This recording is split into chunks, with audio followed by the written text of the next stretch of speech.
Doctor, glaucoma എന്ന് പറഞ്ഞ അസുഖം നമ്മൾ വന്നു കഴിഞ്ഞാൽ പലപ്പോഴും രോഗികൾ അറിയാറില്ല. പതുക്കെ പതുക്കെ അത് ഭയങ്കര സിവിയർ ആയി കഴിഞ്ഞിട്ടാണ് മനസ്സിലാവാറുള്ളത്. ഇത് നമുക്ക് നേരത്തെ കണ്ടുപിടിക്കാനോ അല്ലെങ്കിൽ ഇതിനെ ട്രീറ്റ് ചെയ്യാനോ ആയുർവേദത്തിൽ എന്തെങ്കിലും സാധ്യതയുണ്ടോ? ഗ്ലുക്കോമ എന്ന് പറയുന്നത് നമുക്കറിയാം ഒരു സൈലൻറ്റ് കില്ലർ എന്നാണ് ഇപ്പം പറയുന്നത്. അത് മെഡിക്കൽ സയൻസ് പറയുന്നത് സൈലൻറ്റ് കില്ലറാണ്. അതായത് നിശബ്ദമായിട്ട് നമ്മളെ കാഴ്ചയെ അപഹരിക്കുക എന്നുള്ളതാണ്. അപ്പോൾ അതിന് നമ്മൾ ശ്രദ്ധിക്കണം. 40 വയസ്സ് കഴിഞ്ഞാലാണ് പൊതുവെ രോഗം കണ്ടുവരുന്നത്.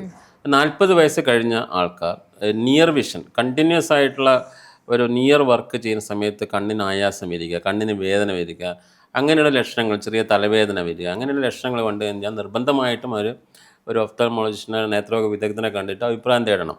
അതേപോലെ 40 വയസ്സ് കഴിഞ്ഞ ആൾക്കാർ ലക്ഷണങ്ങൾ ഇല്ലെങ്കിൽ തന്നെയും വർഷാവർഷം ഒരു ഡോക്ടറെ കണ്ടിട്ട് കണ്ണിനകത്തുള്ള മർദ്ദം, ഇൻട്രാഓക്കുലർ പ്രഷർ, ഗ്ലുക്കോമ എന്ന് പറയുന്നത് തന്നെ ഇൻട്രാഓക്കുലർ പ്രഷർ കൂടുകയാണ്, കണ്ണിനകത്തുള്ള മർദ്ദം കൂടുകയാണ്. അതിൻ്റെ ഒന്ന് പരിശോധന ചെയ്തിട്ട് അത് കൂടുന്നില്ല എന്ന് ഉറപ്പ് വരുത്തേണ്ടത് വളരെ അത്യാവശ്യമാണ്.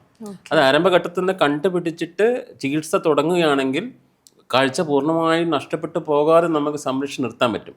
പിന്നെ വളരെ ശ്രദ്ധിക്കേണ്ട കാര്യമാണ് ഈ നിയർ വിഷൻ ഉപയോഗിക്കുന്ന സ്പെക്ടക്കിൾസ് ഉണ്ടല്ലോ, പ്രസ്ബയോപ്പിയ എന്ന് പറഞ്ഞ നമ്മളെ അവസ്ഥയുണ്ട്.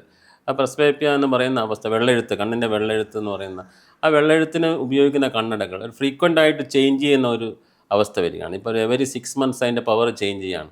നോർമലി നമുക്കറിയാമല്ലോ ഒരു 2-3 വർഷം കൊണ്ട് ഒക്കെയാണ് അതിൻ്റെ പവർ ചേഞ്ച് ആകുന്നത്.